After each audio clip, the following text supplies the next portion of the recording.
Yo.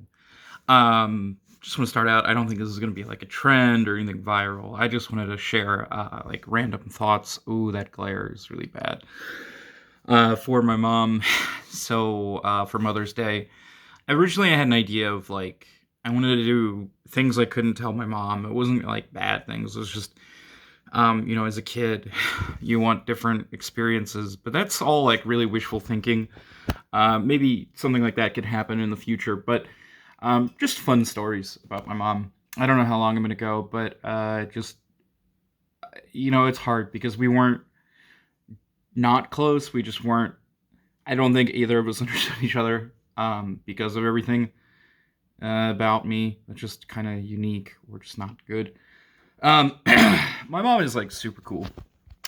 She's a nurse. She's teaching as well, so she's instructing a lot of students. So she's like kind of got this professorial role, and she's also a lead nurse at a hospital. I'm really super thrilled to talk about that as well, just because she's done a lot. I will say like she got her nursing degree later on in life. I mean, not even 30s. Um, so in a situation where she was like midlife and that change in career from something that she was doing, which was she was pretty good at for a while when we were kids, and then she switched. She had a couple different jobs and things like that. But now she's doing that, and she seems really happy. So I'm really excited about that. I don't really want to talk about her career because I just don't know that much. I mean, I do follow, and she gives me like details and information. But there was one thing that was really cool. So in our state, we have like a very high infection rate area, and in one of the highest infection rate areas are in the counties, actually in the prison, where there's just a huge mortality rate for COVID-19. My mom was working there on kind of not a volunteer, but a co-op basis, picking up shifts and helping there, which was awesome. And she always tells me stories about how she's like tougher than the inmates she was working with there, and tougher than the mental patients when she's working there. That's I could believe that. I think I don't think my mom's a hard ass by any stretch, but she's put up with a lot, so I could imagine that pretty easily. When I was a kid, there was a lot of surgeries and stuff like not like more than the average kid, just a lot of health issues that I don't remember. But the one that I do remember is I had Crash Bandicoot 2 on the PlayStation 1 and Crash Team Racing, and I couldn't actually play the game. So my mom did stay home and she beat Crash for me and then watched me play Spyro. Which I don't know. That was the thing, like as a kid, she was not at all into video games. We tried playing video games again. Like I tried playing Dead or Alive with her, Dead or Alive 3, I think, for the Xbox. The original Xbox, or maybe that was Dead or Alive 2. And I was not good either, but I just used a really cheap combo. Just play as Ayane and press the Y button, and you just fucking poke people to death.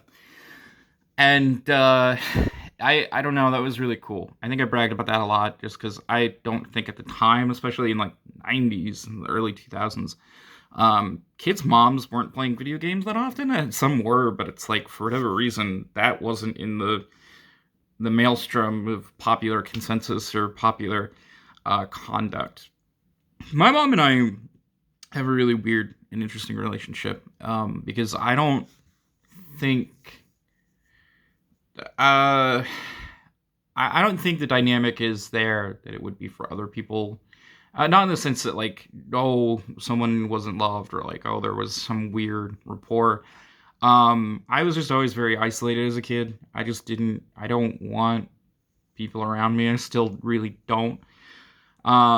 So there were those kinds of times or those kinds of moments, but yeah, I mean, she did really well. I think it's hard raising a kid with like a mental disorder, I guess a disability. I don't know. It's weird. Or maybe two. I don't know how hard I'm gonna get hit for that sentence. Yeah, I mean, as an adult now, there's a lot of these experiences. I remember in high school, people somehow age would come up, and I would always add like 5 years to my mom's age, but it wouldn't be like just one time. So it's like, oh, she's 36, so now she's like 41. It'd be like I would constantly add those years. So at one point I'd be like, yeah, my mom's 45, and then it would be like, oh yeah, my mom's 52, and my mom's 56.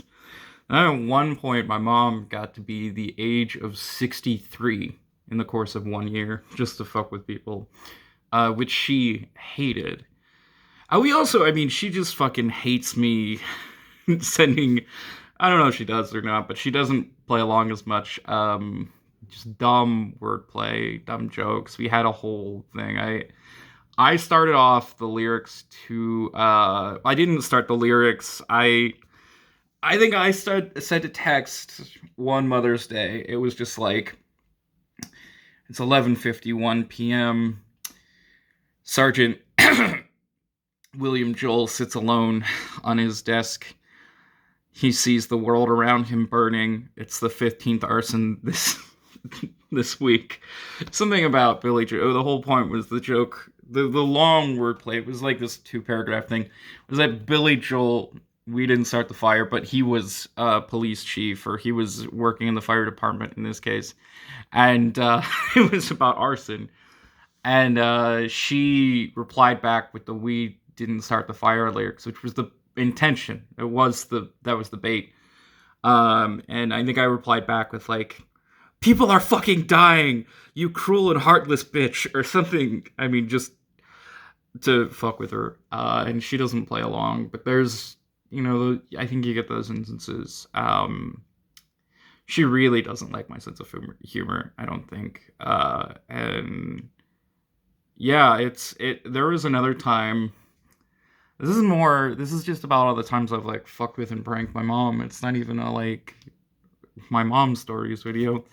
I was at a bar with my kind of like a work assistant at the time, and I was like super super tanked. I think we had done like 7 or 8 shots of absinthe with champagne, and I had drinking like 3 jalapeno ciders, and there was like this game show at the bar, and the whole point was there's like truth or dare at one point, and the dare.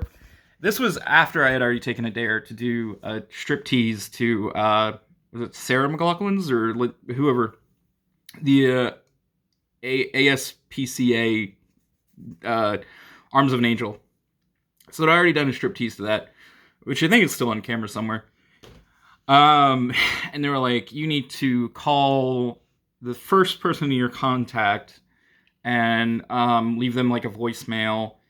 And my first number at the time, because my contact list, I always had like 3 people in it, and my mom's usually number 1, just because I don't use her name. I'm not gonna put like Tracy in the video. It's always something different.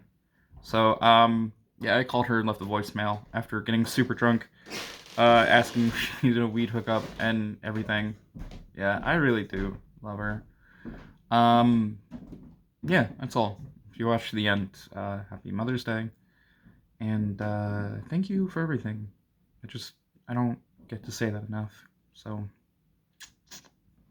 why am I winking? That's not appropriate. It was more to like just general viewers. But yeah, I love you. Have a great rest of the week.